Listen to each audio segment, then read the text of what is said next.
এ helper তে মিস্ত্রি এসে মিস্ত্রিতে কন্ডাক্টর বাবুর তুই আর শিখানোর দরকার নাই।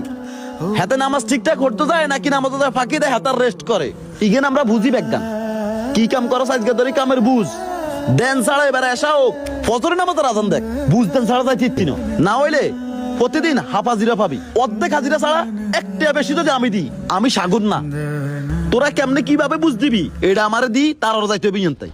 আচ্ছা ঠিক আছে। মশিন আসার দিকে আসো সবটি ফাঁকি বাস। এবার আবার কে ফোন দিল ভাই 30 বস্তা সিমেন্টটা ফাটাই দেন আমার সাইডে লোক কিন্তু বসে রয়েছে মিস্ত্রিরা কাজ করতে পারে না।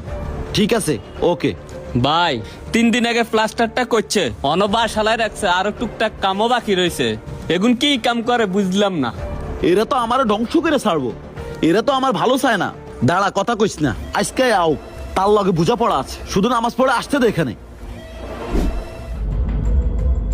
ভাই আপনারা শুধু হেল্পারে ঠকায় না ইটের মালিকও ঠকায়। আয় এদিকে আয়। আসসালামু আলাইকুম ভাই। তোর লাগে আমার বুঝা পড়া আছে আয়। ভাই সাইডে কখন আইলেন? সাইডে কখন আছে এটা তো তোর জানার বিষয় না। তুই কই গেছ সেটা ক আমারে সত্যটাই ক। নামাজ পড়তে গেছিলাম ভাই। বয়া দিকের কীর্তি দেশ নামাজ পড়তে গেছত না কাজের ফাঁকি দিতে গেছত ইগে নাই বুঝি না কেন। সিসি ভাই কি কইতেছেন? ভাই এতারে দেখলে বোঝা যায় তা কামে ফাঁকি দেয়। কি কইতেছেন ভাই?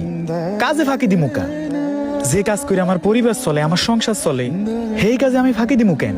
ভাই আসলে ঘটনা হয়েছে কি আমি কখনো নামাজ কাজা করি না আর নামাজ কাজা করলে তো সমস্যা ভাই। এই দুনিয়া তো 3.5 দিনের আর নামাজই তো সবকিছু।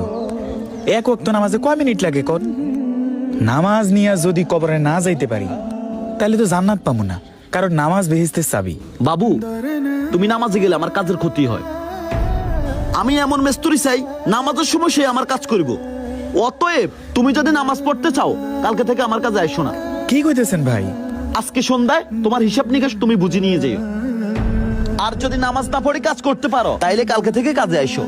হ নামাজ পড়লে কালকে কাজে আসার দরকার নাই। তুই আবার বাল ফাটামি করো কিনলে আর কইতে আসি দে হয় না না তুই কন্ডাক্টর। সরি ভাই ভুল হয়ে গেছে। তাহলে আপনিও আমার একটা কথা শুনে যান। আমার যদি জীবন চইলাও যায় আমি এক ওয়াক্ত নামাজ কাজা করতে পারবো না। আর শুনেন আমার কাজের ভয় দেখায়েন না। আমার রিজিকের মালিক একমাত্র আল্লাহ আপনি না। ভালো থাকবেন। যেখানে পবিত্র হাদিস শরীফে আসছে মিফতাহুল জান্নাতি সলাহ নামাজ বেহেশতের চাবিকাঠি।